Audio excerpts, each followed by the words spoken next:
Bonjour les petits loups, bienvenue, welcome avec TazKiller85. J'espère qu'aujourd'hui tout le monde va bien pour cette nouvelle revue dans le Taz Atelier. Donc un petit coucou vite fait quand même à Franny qui se reconnaîtra du site Pico Fran Modélisme. Un petit clin d'œil aussi à JFR 900, ça fait longtemps que je ne vais pas passer un petit coucou, qui se casse de plus en plus la nénette pour nous faire des belles revues. Et puis bien sûr Fred de FPV Passion, mon grand pote, et on vous réserve encore pas mal de petites surprises d'ailleurs. Et puis bien sûr WeOr FPV qui nous a vraiment bien dépanné avec leurs petits tutos sur bêta, etc. Donc bien sûr vous retrouverez tous les liens de mes amis dans la description de la vidéo. Comme toujours, j'espère que je ne vais pas oublier cette fois-ci. Donc voilà, aujourd'hui on est là pour parler d'un produit qui nous arrive de chez Banggood. On peut l'avoir ailleurs bien sûr. Merci Mariette de chez Banggood, c'est ma copine. Mariette, c'est ma copine, bien sûr, c'est pas son vrai nom, hein, c'est un pseudo Mariette, hein, il n'y a pas beaucoup de Chinois qui s'appellent Mariette.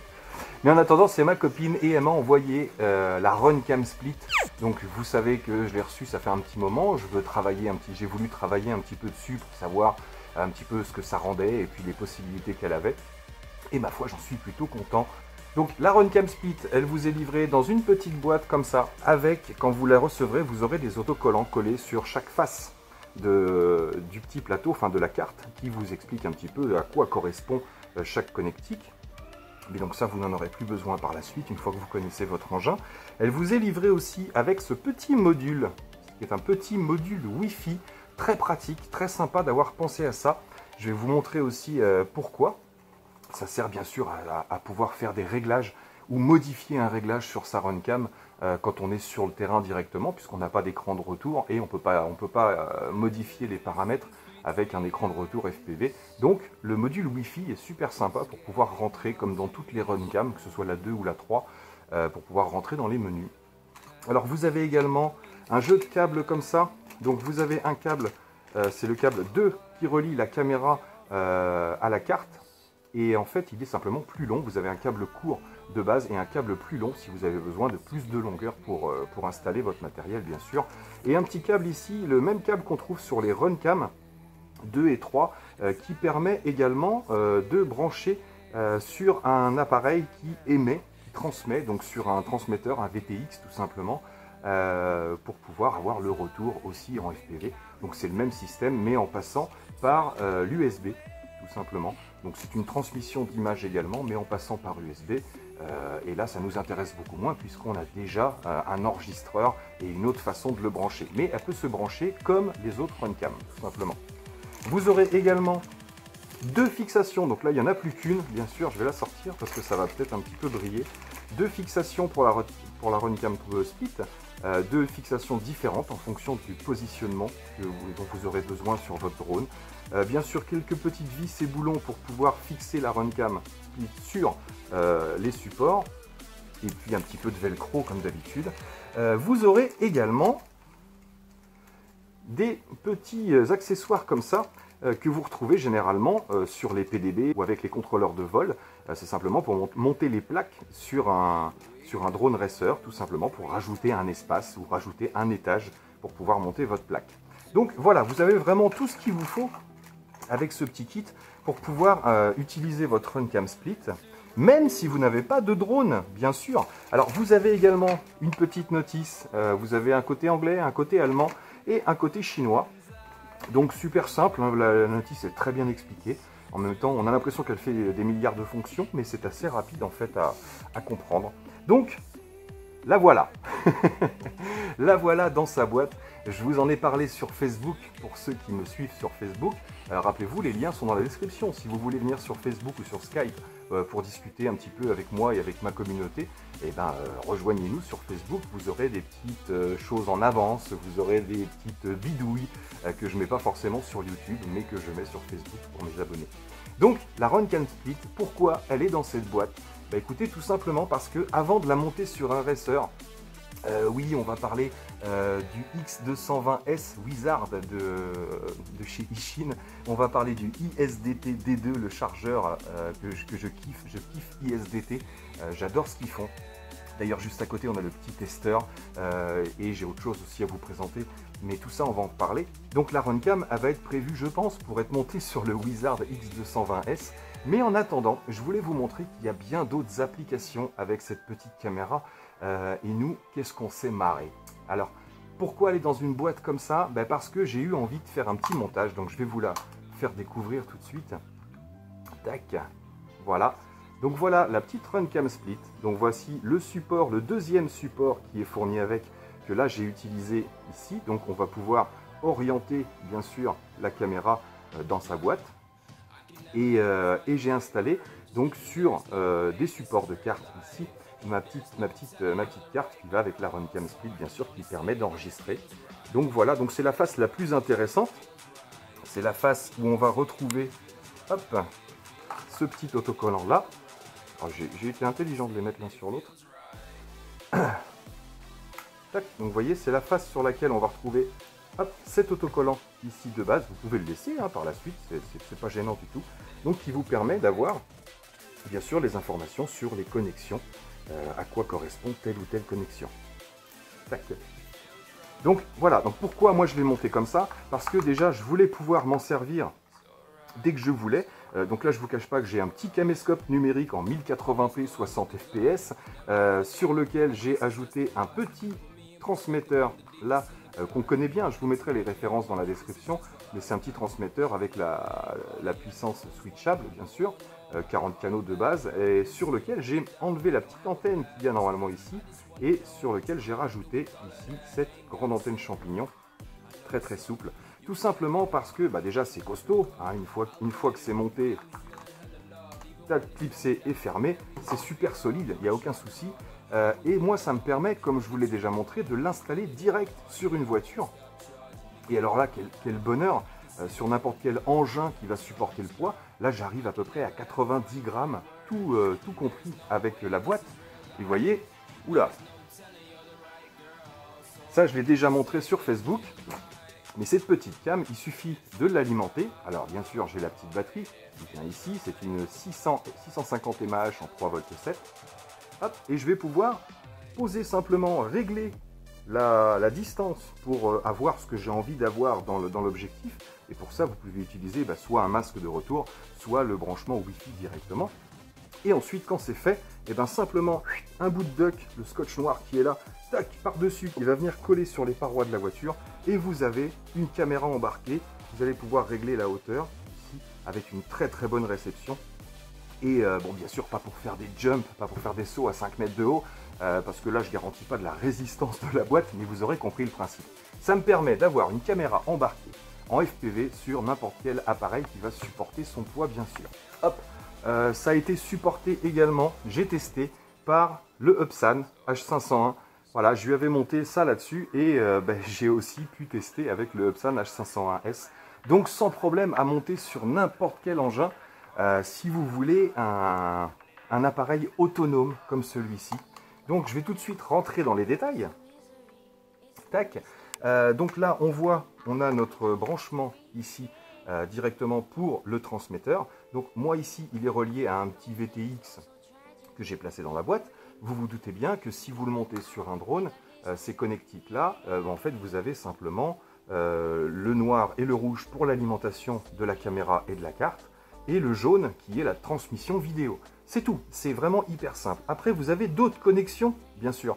Vous allez même pouvoir, donc il y a un petit micro, je vous le dis, on a la carte micro SD qui s'insère ici, mais vous allez pouvoir également utiliser ces autres connexions qu'on voit à côté ici, pour pouvoir relier à un TX, donc à une télécommande, et pouvoir, si vous le voulez, déclencher l'enregistrement, les photos, etc. à partir d'une radiocommande, vous pouvez le faire. Moi je ne le fais pas puisque je m'en sers généralement comme une caméra qui enregistre de base. Les paramètres sont réglés au départ, et ensuite dès que vous l'alimentez, elle est réglée pour commencer l'enregistrement automatiquement. Vous n'avez pas de bouton à appuyer ou autre. Si vous voulez stopper, il y a un bouton, bien sûr, mais sinon elle commence à enregistrer. Donc vous la branchez ou vous alimentez votre drone, automatiquement la caméra commence à enregistrer et il n'y a plus qu'à décoller. Donc c'est parfait. Pour moi j'ai pas besoin d'aller en plus mettre des connexions sur le VTX, enfin sur la radiocommande dans un premier temps. Mais vous saurez qu'on peut le faire déjà. Donc moi ici je passe par le VTX pour alimenter la carte. Pourquoi? Parce que la carte et la caméra ont besoin de 5 volts et 5 volts précisément, 5 volts solides comme on dit. Ça ne va pas être du 3 volts 9, 4 volts 2 parce que ça ne fonctionne pas. Tiens, je tiens à vous en parler d'ailleurs. J'ai plusieurs VTX, dont un ici, dont j'étais pas super satisfait, mais en fait j'ai trouvé pourquoi. Donc c'est le Ishin ET200R. N'achetez pas si vous voulez utiliser cet appareil pour alimenter une caméra, parce que sur celui-ci vous avez une sortie soi-disant 5 volts pour alimenter une caméra, mais après test au multimètre on a 3,9 volts à peu près, et je trouvais bizarre que ma caméra ne fonctionne pas, et en fait après test il s'avère que la sortie n'est pas assez puissante pour alimenter une caméra. Donc soit vous pouvez alimenter en 5 volts directement, donc si vous êtes sur un drone, il n'y aura pas de souci, puisque vous aurez forcément des sorties 5 volts sur un drone, 5 volts solides. J'insiste, testez vos connexions, testez vos sorties avant de brancher quelque chose dessus. Il y en a encore qui ont eu des surprises, qui ont grillé des cartes ou des appareils parce que vous avez une sortie 5 volts et aussi une sortie 12 volts. Ne vous trompez pas et surtout testez-les, parce que vous n'êtes pas à l'abri d'une erreur quand vous allez sur une sortie, au lieu d'avoir du 5 volts, vous allez pouvoir avoir du 5 volts 8, vous allez pouvoir griller un appareil ou pas suffisamment pour alimenter un appareil justement. Donc testez vos sorties avant de brancher ou de souder un appareil dessus et d'avoir des surprises. Un multimètre de base suffit largement. Donc moi j'ai pas eu ce souci parce que ce petit VTX là, eh bien écoutez, il a, même s'il s'alimente, alors ça je sais c'est chelou à comprendre, bon, quand on est électronicien après on comprend, mais vous alimentez le VTX en fait, avec cette petite pile 3 volts 7, cette petite lipo, je la glisse hop, en dessous, c'est pour ça que j'ai mis cette hauteur pour la plaque, pour pouvoir insérer une batterie à l'intérieur, tout bêtement. Et en fait c'est une batterie 3 volts 7, donc on sait qu'elle sort pleine charge 4 volts 2 environ. Et donc c'est cette batterie qui va alimenter, d'ailleurs je l'ai mise dans le mauvais sens, parce que j'alimente de ce côté-là. C'est cette batterie 3 volts 7 lipo qui va alimenter mon VTX. Regardez. Tac. Donc là j'alimente le VTX tout simplement. Donc il sort 25, 50 et 200 mW. Et c'est ce VTX qui va alimenter par le rouge et le noir ici la carte. Et comme il sort du 5 volts solide, et ben écoutez, ça fonctionne parfaitement bien. Donc c'est parfait qu'elle soit allumée. On va retirer le petit capuchon ici. Je vais vous montrer quelques trucs intéressants. Donc déjà, la micro SD, je vais le débrancher pour vous montrer ça. Donc là, j'ai déjà un morceau d'enregistrement. Je vous dis, ça enregistre direct. Hein. Donc la micro SD, regardez, pour la déclipser, vous allez tirer ici sur ce petit capot. Vous soulevez et vous pouvez retirer la micro SD. C'est pas un système de clips. J'aurais préféré, je pense, c'est plus facile d'accès. Surtout que ces cartes, quand elles sont montées dans un drone, vous n'avez pas forcément la possibilité de soulever la petite trappe pour mettre la carte. Donc j'aurais vraiment préféré un système de clic-clic, clic-clic, ça aurait été beaucoup plus simple. Oui, ça s'appelle un système de clic-clic. Si vous ne le saviez pas, vous l'avez appris. Donc faites attention quand vous l'utilisez, allez-y tranquillement, parce que ça reste un principe quand même assez fragile, entre guillemets. Il ne faut pas y aller tac, comme un bourrin. Et on verrouille en retirant le support, le capot vers l'extérieur. Donc là c'est verrouillé, ça bouge plus. Donc voilà, en ce qui concerne la micro SD, mettez une grosse micro SD, j'entends par là au moins du classe 10, forcément pour pouvoir avoir quelque chose de propre, parce qu'on est en 60 fps. On voit qu'on a deux petits boutons ici sur les côtés. Donc le premier, celui qui est à l'extrême près de la caméra, enfin près du bord de la carte, c'est pour passer en Wi-Fi, tout simplement, pour pouvoir avoir le retour sur un téléphone. Je vais tout de suite vous montrer comment ça se passe. Donc ça c'est vraiment pour avoir accès aux infos, hein. C'est pas à utiliser en Wi-Fi et surtout pas pour faire du FPV, vous vous doutez bien. Hein. Je vais prendre donc ce petit module dont je vous parlais. Alors quand vous le montez, pareil, si vous voulez avoir accès à la Wi-Fi, il faut que vous puissiez le brancher. Donc il se branche que dans un seul sens. Tac, il se branche dans ce sens-là. Vous avez le petit port USB, micro USB à côté.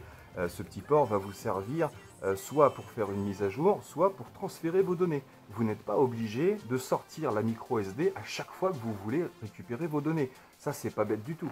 Tant que vous avez votre micro USB qui est visible sur votre drone, donc vous vous branchez simplement pour récupérer vos données comme n'importe quelle autre caméra, où on n'a pas besoin de sortir la micro SD. Donc là, on est allumé. Donc dès que vous le branchez, forcément, la vidéo se met à clignoter. Donc là, on enregistre. La preuve, tac, tac, tac. On enregistre. Et là, si vous voulez arrêter l'enregistrement, vous appuyez sur le bouton qui est en face du clignotement. Tac. Et donc, quand on appuie sur le bouton d'extrémité ici, vous avez un témoin lumineux qui clignote. Ici, ça veut dire que votre Wi-Fi est en route. Donc ensuite, vous activez la Wi-Fi. Tac, automatiquement RunCam Split, bien sûr. Hop, ça se connecte directement. Et ensuite, il n'y a plus qu'à aller dans l'application RunCam pour voir apparaître. Donc bien sûr, vous avez les 3 possibilités, RunCam 2, RunCam 3 et RunCam Split. Tac, et on va se connecter à la caméra. On va essayer de trouver un joli plan. Regardez. On va se mettre là. Est-ce que j'enregistre? Non, j'enregistre pas. Tac, je lance l'enregistrement en même temps. Voilà, ça clignote. Et voilà, nous avons le retour sur le téléphone. Donc vous aurez l'image également ici. Donc vous voyez, c'est super propre. Donc on a un décalage sur le téléphone, bien sûr. Tac, regardez, hop, tac. Voilà, donc décalage avec la Wi-Fi. Donc c'est sûr que vous ne ferez pas de FPV avec ça. Donc là, on est en enregistrement. Je vais stopper l'enregistrement pour vous montrer les propriétés et les différentes fonctions. C'est exactement comme les RunCam. Vous allez pouvoir régler le réglage des blancs en automatique ou en manuel. Ici, vous avez également l'indice de luminosité, ils appellent ça l'indice de lumination, qui correspond un petit peu à l'exposition. Vous avez le réglage du fauve, bien sûr, pour pouvoir agrandir ou réduire. Là, on est en maximum ici. Donc si je vous le réduis, tac, vite fait, vous allez voir l'image, paf, voilà, ça se rapproche forcément, c'est plus étroit, mais on va laisser pour l'instant en écran large, tac, et on valide. Donc voilà, ensuite c'est simplement le réglage du focus, ça on n'y touche pas, c'est pas gênant. Et le dernier, c'est pour pouvoir faire le retournement d'image automatique ou le retournement fixe, tout simplement si vous voulez retourner l'écran que votre caméra est fixée à l'envers. En bas, vous allez pouvoir régler tout ce qui est format de vidéo, donc soit 1920 par 1080, soit 1280 par 720p, et vous allez pouvoir régler les FPS à 30 ou 60. Donc je vous conseille de rester sur 60 FPS, 30 mégas. C'est voilà. Donc là, on a fait le tour de l'application. Vous avez un petit mode réglage, bien sûr, pour pouvoir voir si vous voulez le synchroniser avec l'heure, l'horodatage, etc. Des petites options supplémentaires, mais qui ne servent pas spécialement. Et bien sûr, vous avez l'agrandissement d'image pour voir ce que ça donne en grand, en 1080p, pour avoir un aperçu, simplement, tac, sur le téléphone. Donc voilà, on va ressortir de la Wi-Fi, on n'a plus besoin de l'application. Bien sûr, vous pouvez déclencher de l'application l'enregistrement ou l'arrêt de l'enregistrement, tout bêtement. Tac, on récupère notre petite bestiole. Et maintenant, je vais vous montrer ce que ça donne en rendu FPV, puisque c'est la question qui nous intéresse. Donc, je vais couper la Wi-Fi. Tac, ça y est, le bouton bleu est éteint. Je vais retirer mon petit module Wi-Fi, qui ne sert que pour les réglages.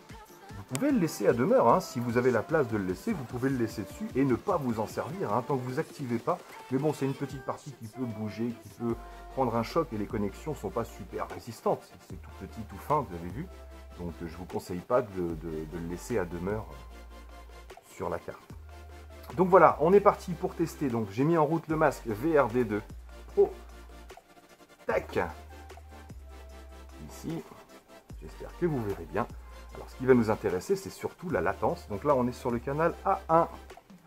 Donc on va se mettre sur le canal A1. Tac. Ah, ben on doit être en PAL. Oui, il faut que je mette en NTSC. Tac. Et voilà. Donc nous sommes sur le canal A1.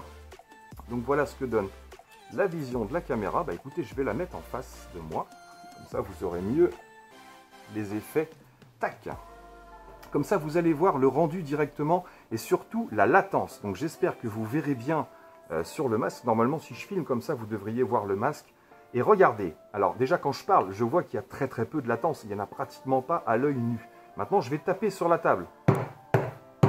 Regardez. Vous voyez le son par rapport à mon mouvement. Donc je sais que ce n'est pas aussi rapide qu'un drone qui va à 140 km/h. Je suis d'accord avec vous.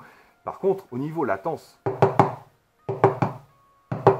franchement, je ne sais pas ce que vous en pensez, mais moi personnellement, je trouve que la latence est vraiment minime, infime. On a une superbe image. Franchement, la résolution est magnifique. L'enregistrement 1080p forcément est magnifique. Et je vous dis, voilà, en ce qui concerne la latence, moi, je suis super satisfait de cet appareil. Ma petite caméra s'est coupée. Alors, j'ai mis l'enregistrement sur la RunCam Split directement. Comme ça, on va finir la vidéo avec la vue sur la RunCam Split.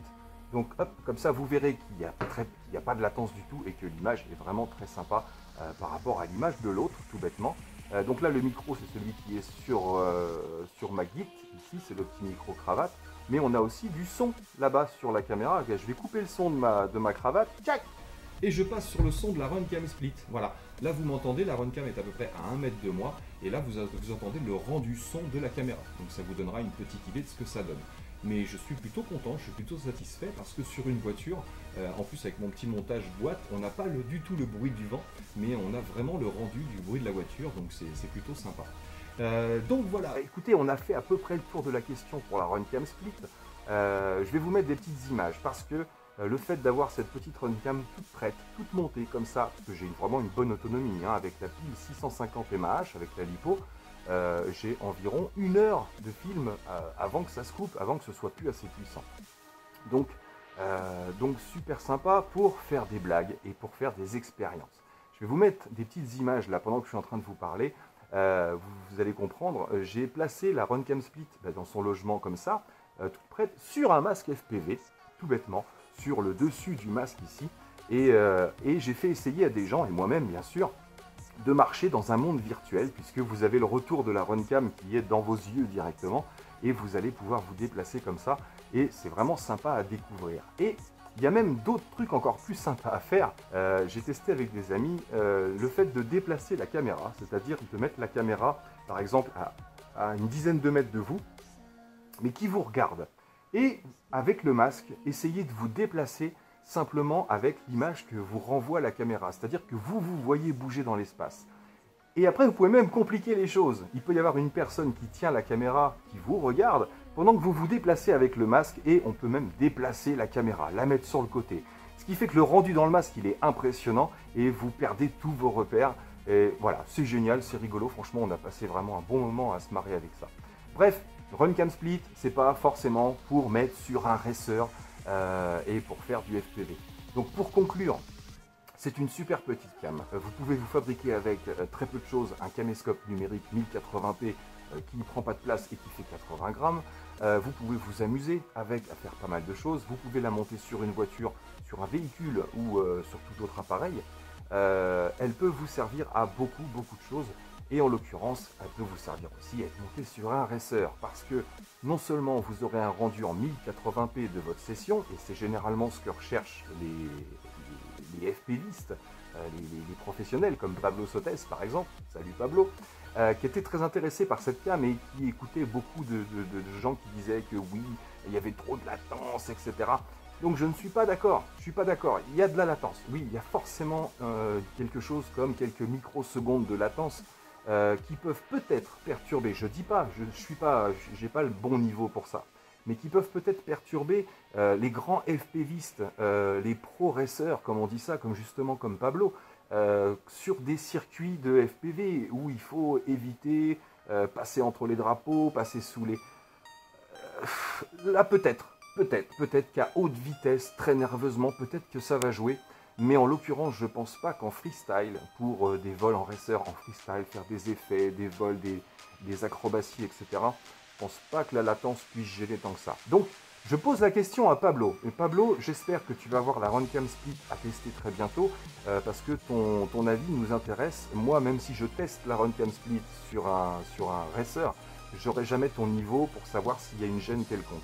Que ce soit sur une voiture ou sur un drone, personnellement, ou même à plat, ici, simplement en testant le retour, personnellement, je n'ai pas de problème de latence, je n'ai pas de problème de visu avec cette caméra. Et le retour sur le masque est super propre. Je ne sais pas si vous vous en rendrez compte ici, mais c'est vraiment très propre. D'ailleurs, tiens, je peux même enregistrer ici sur le masque. Donc bien sûr, c'est un petit peu moins net, hein, forcément, puisque... en enregistrement, c'est jamais aussi propre. Donc voilà, là j'enregistre directement sur le VRD2, donc je vous mettrai vite fait un petit rendu de la qualité de l'enregistrement sur le VRD2, puisque le VRD2 enregistre en maximum 720p. Tac. Donc là je peux couper, on va pas enregistrer toute la session. On est revenu au direct, voilà, c'est parfait. Oh. Hey!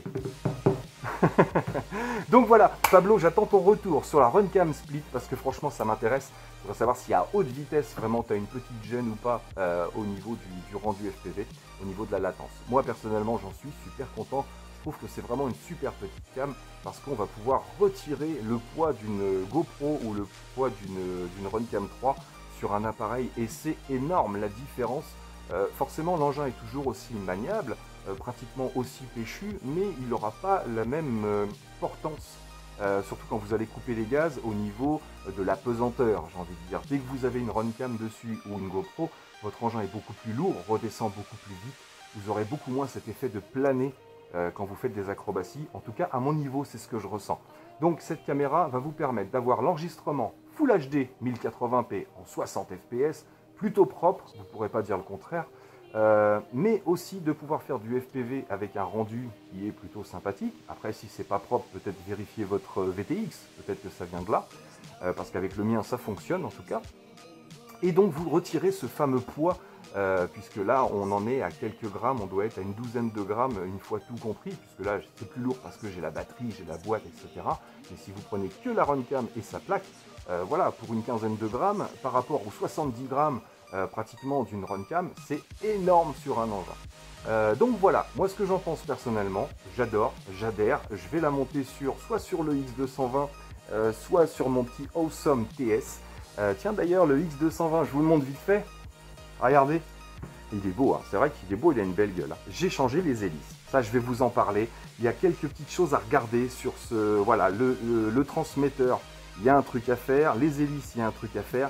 Il y a quelques petites choses à voir sur cet engin pour qu'il soit beaucoup plus sympa qu'il l'est déjà à l'origine. Mais ça, on va en parler très bientôt. Donc soit ce sera monté sur le 220, soit ce sera monté sur le TS. En attendant, ce sera monté sur un drone parce qu'on va se tester ça. Pablo, si tu veux venir tester à la maison, il n'y a pas de souci, je te fais un montage et tu vas venir tester mon Awesome TS 195, tu vas me dire ce que tu en penses. Yep, donc voilà pour la Runcam Split, les amis, vous vous ferez votre propre idée. Voilà moi ce que j'en pense, voilà le rendu que je peux avoir, donc je m'étonne pas, hein, je vous montre directement ce que j'ai, et encore une fois c'est pas moi qui vends la Runcam, donc que vous la preniez ou vous la preniez pas, je m'en fous, je m'en bats les steaks comme on dit, mais en attendant c'est vraiment une bonne cam pour moi, j'ai rien à dire à Runcam, franchement ils font du bon matos, ils sont pas très chers, ils se la pètent pas, et puis il y a des petits autocollants avec qui sont fun aussi, c'est sympa d'avoir des petits autocollants, moi j'aime bien avoir des autocollants. En attendant, voilà mon rapport pour la Runcam Split. Moi je lui mets un bon 19 sur 20, j'ai presque envie de lui mettre un 20 sur 20 parce qu'ils sont les précurseurs dans ce domaine. Ils sont les précurseurs à nous proposer un petit engin comme ça avec un bon rendu et en plus qui filme en 1080 et 60 fps. Voilà, faut pas demander la lune non plus, on est à moins de 100 €, on est à 60 € sur un petit bazar comme ça qui encore, j'arrêterai pas de vous le dire, est vraiment polyvalent. Voilà, il n'est pas fait que pour un drone, une utilisation. Vous en faites ce que vous voulez. Voilà les amis, j'espère que ça vous aura plu. Portez-vous bien, à très bientôt dans mes vidéos parce qu'il y a encore pas mal de nouveautés à venir. Et puis il ne me reste plus qu'à vous dire, moi, ciao ciao.